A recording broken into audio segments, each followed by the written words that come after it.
lost in the burning desert at sundown. That moment when the sky bleeds crimson and orange across an endless horizon of sand, when the merciless heat of day finally begins its slow retreat, but leaves behind something far worse than fire: the cold, the silence, the absolute certainty that night in this place means death in 1,000 different forms. For the lone traveler, sundown was not a relief, it was a countdown. She had been walking for 3 days without knowing which direction led to salvation and which led deeper into oblivion. Her name no longer mattered here. Names belonged to civilization, to places where water flowed and shade existed and people remembered you when you died. Out here, she was just another shadow moving across the dunes, another temporary arrangement of flesh and bone that the desert would eventually claim, grind down, and forget. 3 days ago, she had been someone with a profession and a life and plans that extended beyond the next hour. She had been a geologist conducting field research, mapping underground aquifers, believing herself prepared for desert conditions because she had training and equipment and a satellite phone. All of that was gone now. The equipment had been in the vehicle when the engine had seized and died. The satellite phone had fallen from her belt during the first panicked day of walking, lost somewhere in the endless sand behind her. And her training had proven worthless against the simple reality that deserts kill quickly and efficiently when you make even one mistake. Her lips were cracked and bleeding, split vertically in multiple places so that even the smallest movement of her mouth sent fresh jolts of pain through her face. She could taste blood constantly now, metallic and warm, mixing with the grit and dust that coated her tongue.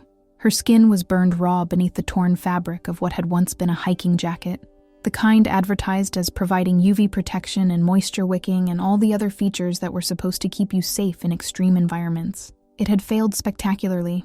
The sun had found every gap and opening, had burned through the fabric in places, had left her shoulders and neck covered in blisters that had burst and wept and then dried into painful crusts. The soles of her boots had separated from the leather, flapping with each step like the wings of a dying bird, creating a rhythm that had become the soundtrack to her journey.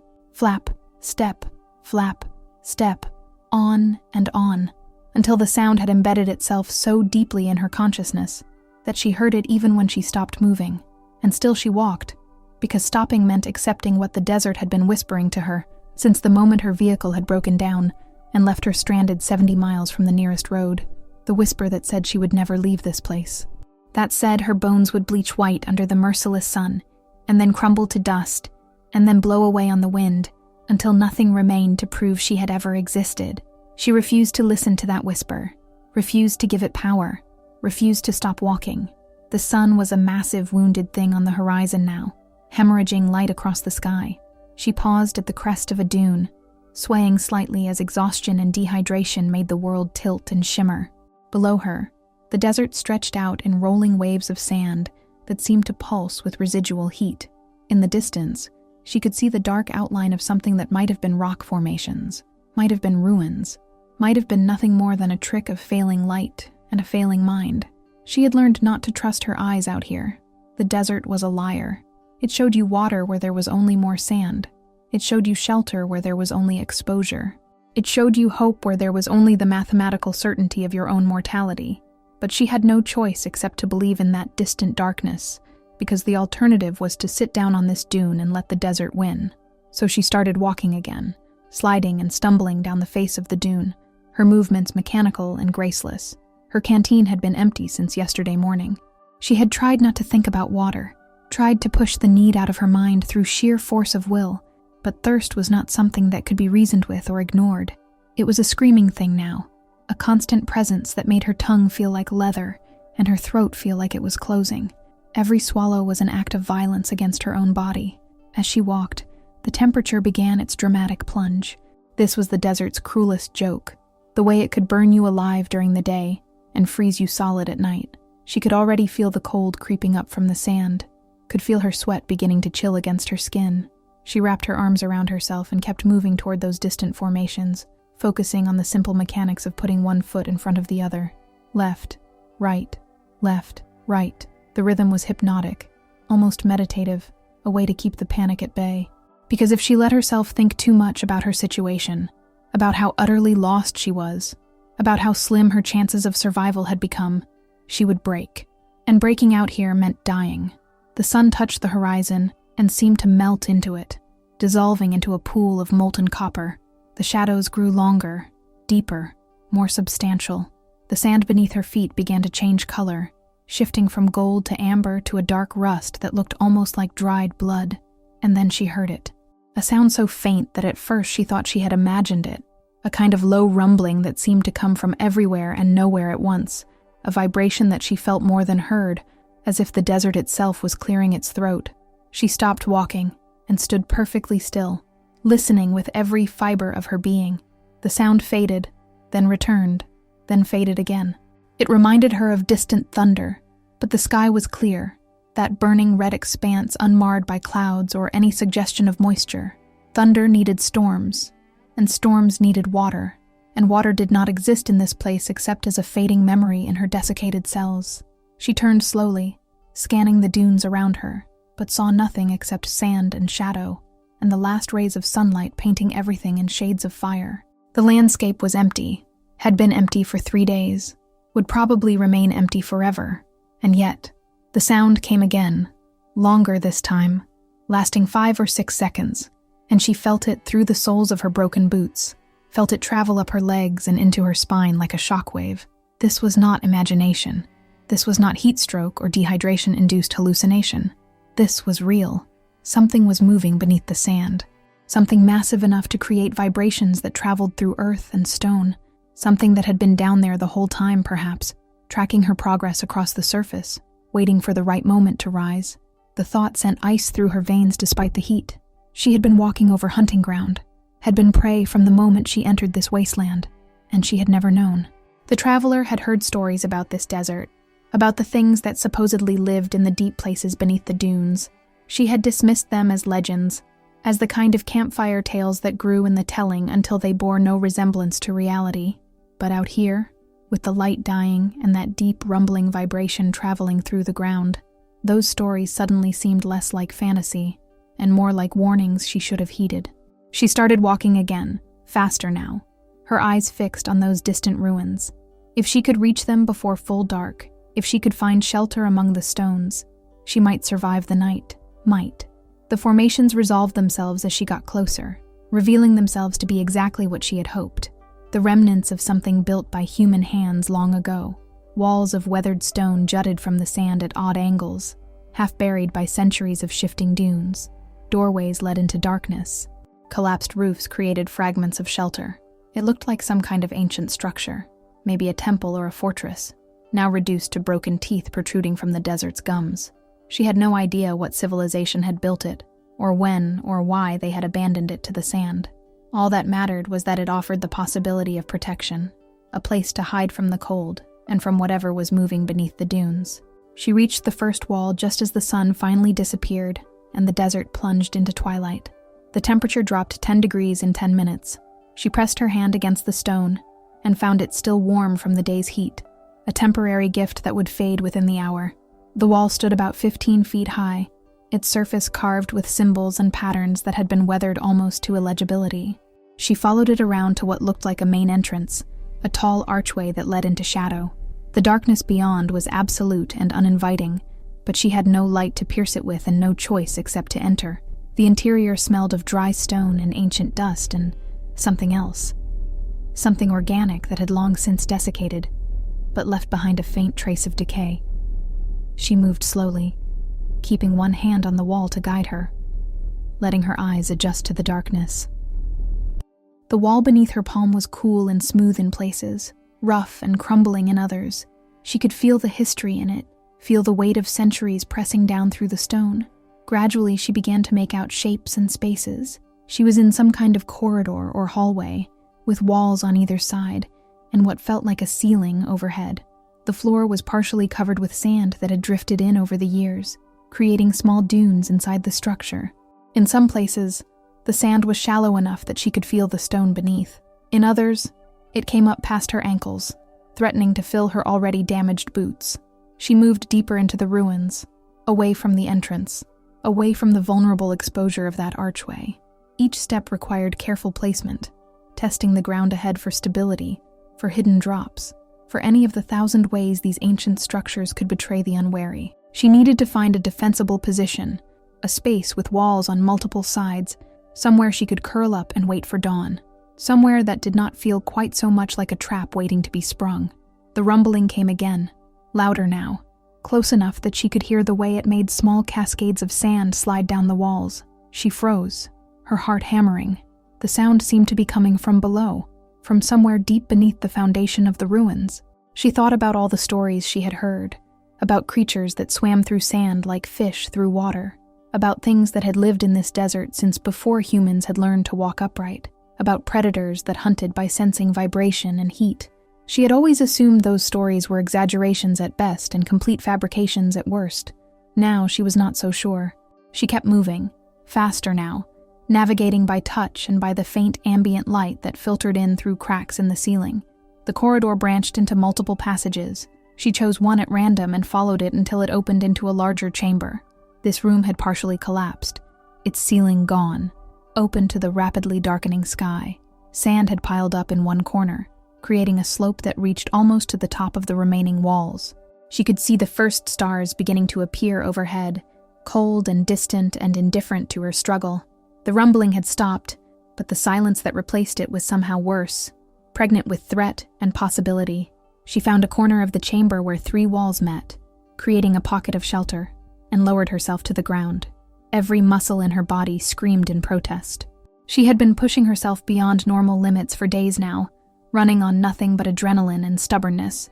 Now, sitting still for the first time in hours, the full weight of her exhaustion crashed down on her. Her legs trembled, her vision swam. She leaned back against the cold stone and tried to slow her breathing, tried to think clearly about her situation. The facts were simple and brutal. She had no water, no food, no means of communication, and no clear sense of which direction led to safety. She was injured, dehydrated, and slowly freezing as the desert night settled in. The ruins offered temporary shelter, but no real salvation. And something was hunting her from below, something that made the ground tremble and the sand shift in ways that defied natural explanation. By any reasonable assessment, she should be dead already.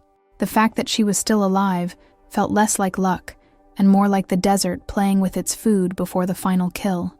But she refused to accept that. She had survived too much to give up now. She had survived the vehicle breakdown and the realization that she was stranded, that moment when the engine had simply stopped responding and no amount of technical knowledge could coax it back to life. She had survived the decision to leave the vehicle and walk, knowing that staying meant dying slowly of thirst while waiting for rescue that might never come. She had survived the first day of walking, when the heat had been so intense that she had hallucinated entire cities on the horizon, complete with buildings and streets and people waving at her to come closer. She had known they were not real, had understood on some rational level that her brain was creating them from desperation and heat stroke, but she had still had to fight the urge to chase after them. She had survived the second day, when her water had run out and her skin had started to crack and peel, when every breath had felt like inhaling fire and every step had required a conscious decision not to simply collapse. She had survived the third day, when her mind had begun to betray her with whispered suggestions that it would be easier to just stop, to just lie down in the sand and let it all end, when the voice in her head had sounded so reasonable and so persuasive that she had almost listened. She had refused every time, had shoved those thoughts down and kept moving through sheer bloody-minded stubbornness, and she would refuse now. This creature, this impossible thing from beneath the sand, was just another obstacle, another test, another challenge to overcome or die trying. The cold deepened as night took hold. She wrapped her arms around her knees and tried to conserve body heat. Her breath came out in visible puffs of vapor. She could feel the stone wall against her back leaching away what little warmth she had left. This was how people died in the desert, not dramatically in a sandstorm or from dehydration, but quietly in the night, their core temperature dropping degree by degree until their organs simply stopped functioning. She had to stay awake. Sleep meant death. So she forced her eyes to remain open, forced her mind to stay active, reciting everything she could remember about survival techniques and cold weather endurance. The stars wheeled overhead in their ancient patterns. The desert stretched out in all directions, vast and empty and hostile. And beneath it all, beneath the sand and the stone and the surface of everything, something moved. She felt it again, that deep, rumbling vibration. It lasted for nearly a minute this time, a sustained tremor that made dust fall from the remaining ceiling and made the sand in the corner of the chamber slide and shift. She watched that sand carefully, watched the way it seemed to flow like liquid, watched the way it created ripples and patterns that looked almost purposeful. Then the vibration stopped, and the sand settled, and the silence returned. She thought about the ancient builders of this place, whoever they had been. They had chosen to build here, in the heart of this hostile wasteland, which meant they must have had a reason. Maybe they had been here first, and the desert had come later, advancing over the centuries to swallow their civilization. Or maybe they had come here specifically because of the desert, because they were running from something or searching for something, or trying to prove something. The walls around her were covered with those weathered carvings, symbols that might have been writing or art, or religious imagery. She wished she could read them, wished she knew what warnings or wisdom they might contain. But the desert had erased their meaning along with everything else. Movement caught her eye. She turned her head sharply, her body tensing, every instinct screaming danger. There, at the edge of the chamber, near the entrance to the corridor she had used to reach this place, the sand was moving. Not from wind, because there was no wind. The air inside the ruins was perfectly still, trapped and stagnant. Not from vibration, because the rumbling had stopped minutes ago, and the silence since then had been absolute. This was something else, something deliberate. The sand was flowing upward, defying gravity, rising in a slow spiral that twisted and turned like smoke made solid. She watched in horrified fascination as the spiral grew taller, reaching toward the stars visible through the broken ceiling. A twisting column of sand that made no sound and followed no physics she understood. It was beautiful in a terrible way, hypnotic, the kind of thing that made you want to look away but trapped your eyes anyway. The column grew to perhaps 6 feet in height, maintaining its spiral form, rotating slowly like a tiny tornado made of sand instead of air. And then, as suddenly as it had begun, it collapsed. The sand fell back down in a sudden rush, spreading across the chamber floor in a wave that reached almost to her feet. And in its wake, she saw something that made her blood turn to ice and her breath catch in her throat. A hole. A perfectly circular hole in the sand, maybe 3 feet in diameter, darkness visible at its center like a pupil in an eye. The edges were smooth and precise, as if they had been cut by a tool rather than formed by natural processes.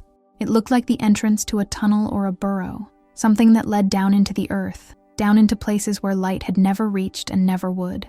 She stared at it, her mind refusing to process what she was seeing, refusing to accept the implications. That hole had not been there before. Something had created it.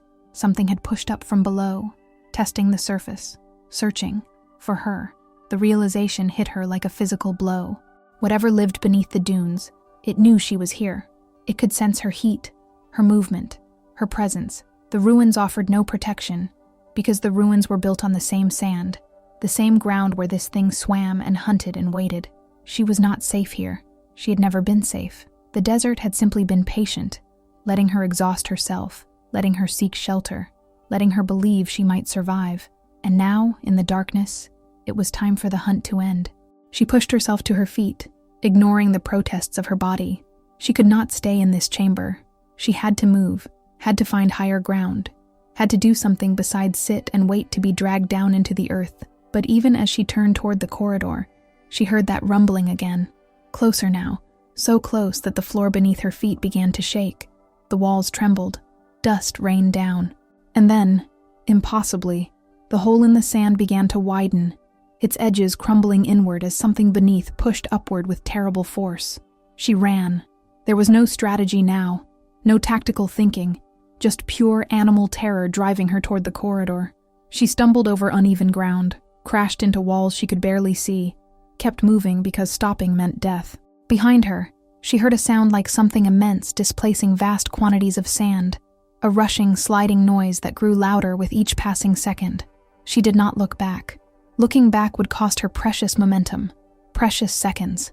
She focused only on forward, on escape, on survival. The corridor branched again, and she took the left path without thinking, without knowing where it led. The walls here were narrower, the ceiling lower, the darkness more complete. She had to slow down or risk breaking her skull on unseen stone. Her hands scraped against rough walls as she felt her way forward. The rushing sound behind her grew louder, and now she could hear something else beneath it, a kind of wet, rasping breathing, the sound of something alive and massive pulling air into lungs that should not exist. The corridor ended abruptly in a wall, a dead end. She slammed into it with both hands, feeling the solid stone, feeling the absolute certainty of being trapped. Panic surged through her, hot and acidic. She turned and pressed her back against the wall, facing the way she had come. The darkness was so complete that she could see nothing, but she could hear everything. The breathing, the movement of sand, the scrape of something hard against stone. Whatever was hunting her had entered the corridor. It was coming toward her, and she had nowhere left to run. Her hands searched the walls desperately, looking for any opening, any exit, any possibility.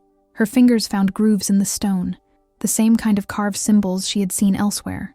She traced them frantically, hoping they might indicate a hidden passage or a doorway. But they were just decorations, just meaningless marks left by people who were dust now. The breathing grew louder, closer. She could smell something now, a thick, organic stench like rotting meat mixed with the mineral smell of deep earth.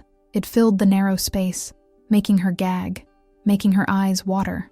Then she saw it, not with her eyes, because the darkness was absolute, but she felt it, sensed it, knew it was there. A massive shape filling the corridor, its bulk pressing against the walls, its presence so overwhelming that it seemed to push the air out of the space. She could not see details, could not see what form it took, or what nightmare anatomy it possessed. All she knew was that it was huge, far larger than anything that should exist, far larger than anything that should be able to move through these narrow passages, and it had found her. She did the only thing she could think of. She screamed, not from fear, though there was fear, not from despair, though there was despair.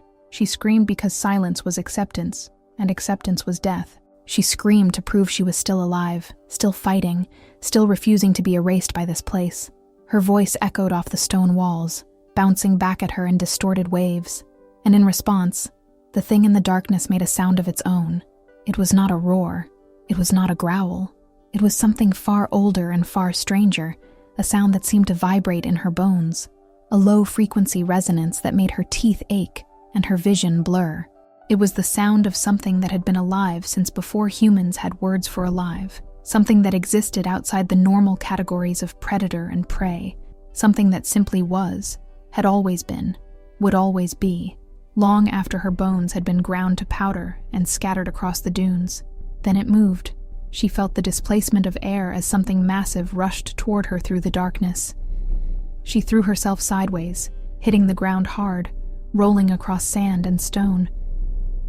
Something struck the wall where she had been standing with tremendous force. The impact sent cracks running through the ancient stone, sent fragments raining down. She scrambled to her feet and ran back the way she had come, back toward the chamber, back toward anywhere that was not here. Her lungs burned. Her legs threatened to give out, but terror gave her strength she did not know she possessed. She burst from the corridor back into the chamber and saw moonlight streaming down through the open ceiling, cold and silver and beautiful. The night had progressed while she had been trapped in those passages. The moon had risen, nearly full, bright enough to cast shadows. She ran toward the center of the chamber, toward that moonlight, as if it might offer some kind of protection. Behind her, she heard the thing emerging from the corridor, heard the scrape and slide of its bulk navigating the narrow space. She turned to face it, her back to the moonlight, her eyes adjusted enough to see. And finally, after all the darkness and terror and hunting, she saw what had been pursuing her. It came up out of the sand like a nightmare-given form, like something conjured from the fevered dreams of a dying mind. Its body was segmented, covered in plates of chitin or bone that gleamed dully in the moonlight, each segment as large as a car, each one articulated and moving independently. The plates overlapped like armor, creating gaps through which she could see softer tissue beneath, pale and pulsing with movements that suggested organs or muscles never meant to be exposed to air. It had no eyes that she could see, but the front of its head was dominated by a massive circular maw, lined with rings of teeth that spiraled inward, a mouth designed to grind and consume anything unfortunate enough to fall within its reach. The teeth were yellowed and ancient-looking, each one the size of her hand, arranged in multiple concentric circles that rotated slowly even when the mouth was closed, creating a sound like stones grinding together. Multiple appendages emerged from the front segments, not quite legs and not quite arms. each one segmented like the body and ending in hooked claws that looked sharp enough to carve stone. As she watched, those claws dug into the chamber floor with casual force, tearing grooves into rock that had stood for centuries. It was easily 40 feet long, maybe more, its bulk defying physics and biology and sanity. This could not exist. Nothing this large could move through sand as if it were water. Nothing this massive could survive beneath the desert floor without leaving obvious traces on the surface.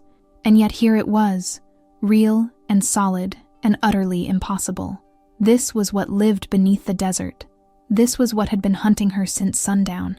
This was what had created those holes in the sand, testing, searching, waiting for the right moment to rise. It had not revealed itself during the day, because the heat was too much even for it. But now, in the cool of night, it was free to hunt, free to feed. The creature reared up, lifting the first third of its body off the ground, looming over her like a wave about to break. That circular maw opened wider, those spiraling rows of teeth beginning to rotate, creating a grinding, clicking sound that echoed off the walls. She could see down its throat, see the darkness that went on forever, see the absolute certainty of being consumed and destroyed. This was the end. This was how she died. Not from thirst or exposure or cold, but devoured by something that should not exist, something that had been waiting beneath the sand since before recorded time. But even as that thought formed, even as the creature began to descend toward her, she saw something else. The chamber they were in, with its collapsed ceiling and its exposed sky, was surrounded by walls that were not entirely stable.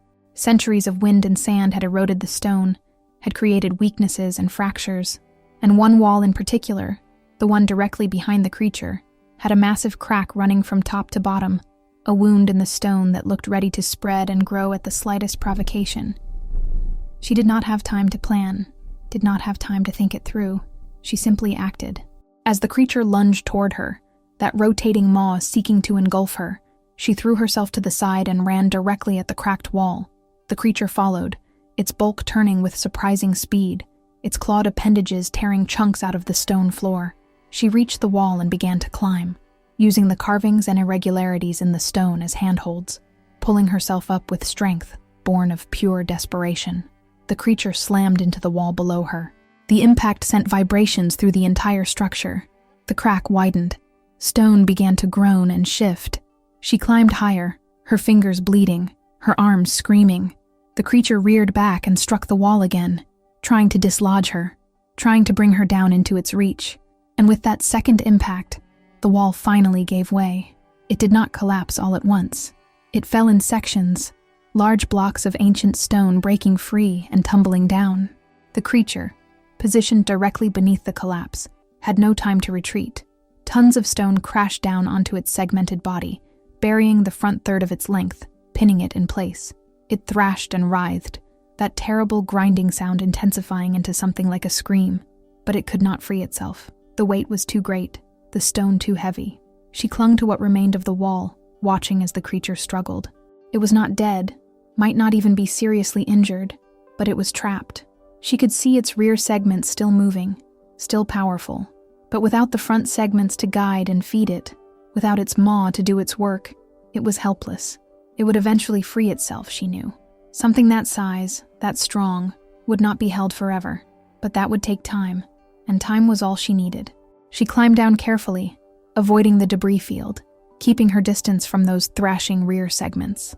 Her hands were shaking so badly that she almost fell twice, but she made it to the ground and stood on trembling legs. The creature had stopped its screaming and was now making a different sound, a low, mournful keening that might have been rage, or might have been something like pain. She did not waste time feeling sorry for it. This thing would have eaten her without hesitation, would have ground her bones to paste and never looked back. It was a predator. She was prey. The fact that she had survived was not mercy or fate or divine intervention. It was just luck.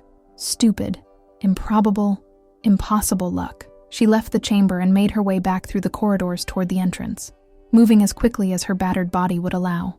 The ruins felt different now, less like a shelter and more like a tomb, less like protection and more like a trap that had simply not yet sprung shut completely. The walls seemed to lean in, the shadows seemed deeper and more alive, and every sound made her flinch and check behind her. certain that she would see that massive, segmented form coming for her through the darkness.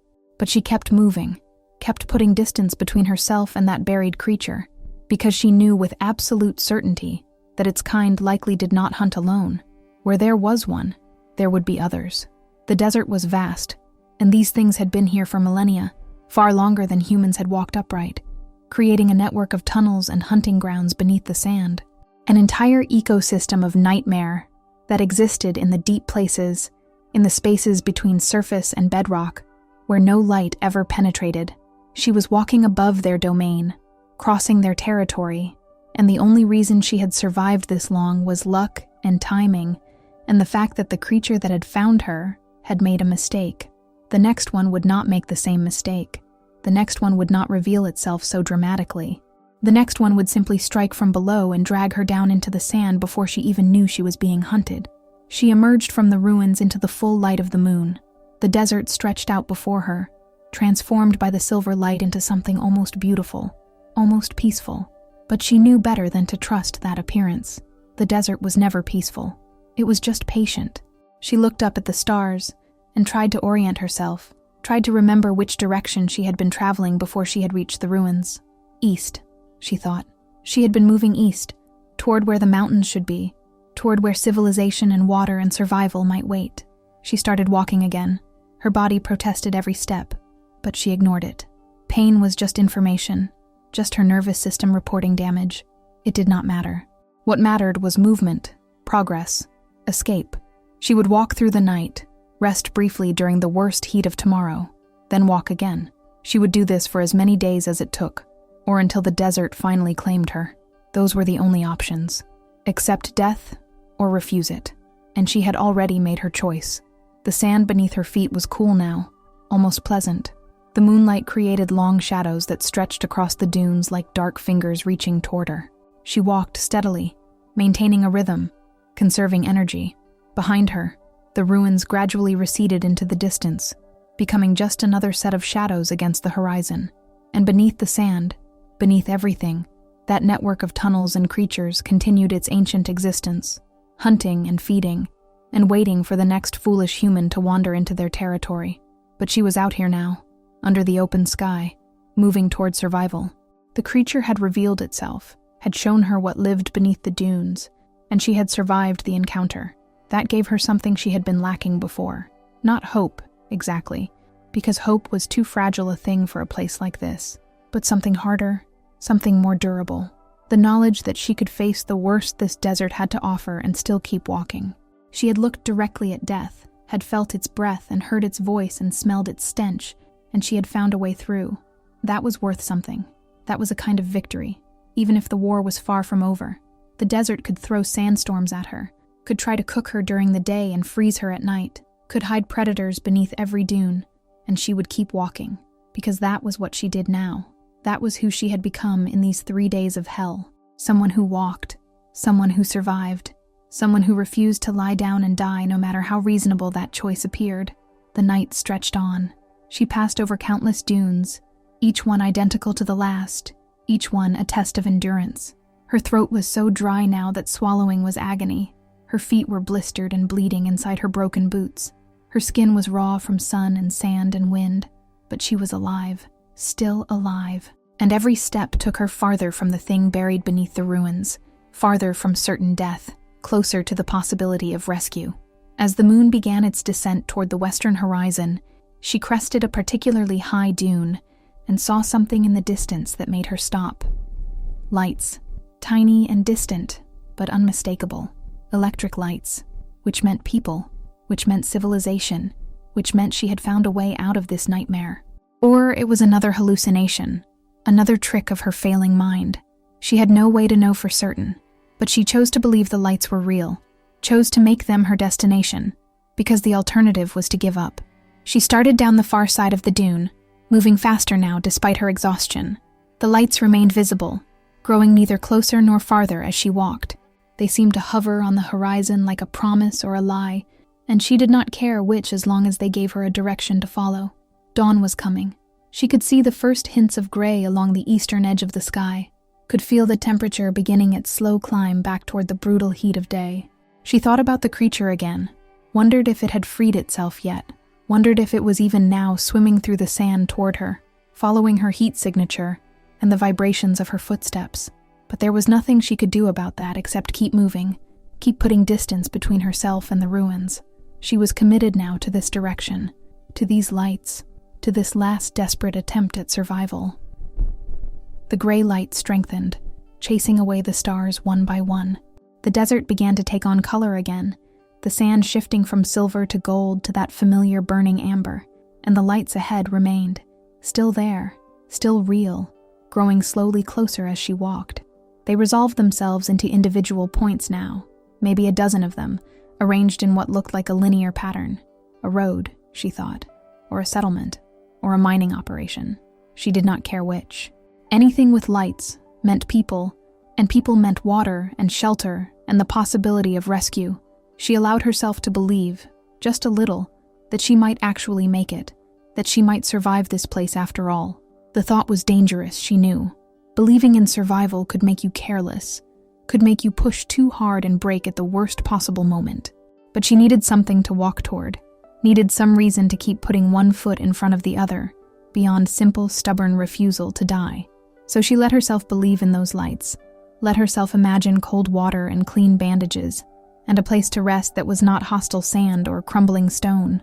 She let herself imagine telling this story to someone, describing the creature beneath the ruins, watching their faces as they struggled to believe her. Maybe they would believe, maybe they would not. It did not matter. She had survived. That was the only truth that counted. When the sun finally broke the horizon and flooded the desert with harsh morning light, she was still walking. Her shadow stretched out behind her, long and thin, a dark companion that followed her every step. The temperature began to climb, and the thirst returned with renewed intensity, but she pushed it aside and kept walking toward those lights, toward whatever salvation or false hope they represented. She had been lost in the burning desert at sundown. She had faced the creature beneath the dunes and lived to tell the tale, and now, in the cold clarity of dawn, she was still walking, still fighting, still refusing to let this place defeat her. The desert would not remember her, would not care whether she lived or died, but she would remember this night, would carry it with her for whatever time remained. She had looked into the maw of something ancient and impossible, and she had found a way to survive.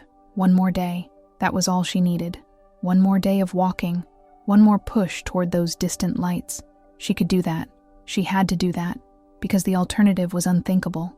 So she walked, through the rising heat, through the pain and thirst and exhaustion, through the vast indifference of the desert itself. She walked because walking was living, and living was the only form of victory she had left. If you want more stories like this, more journeys through the hostile beauty and terrible secrets of the desert, subscribe to Dark Desert Survival. Every story takes you deeper into this unforgiving world, where survival is never certain, and the sand hides more than you could ever imagine.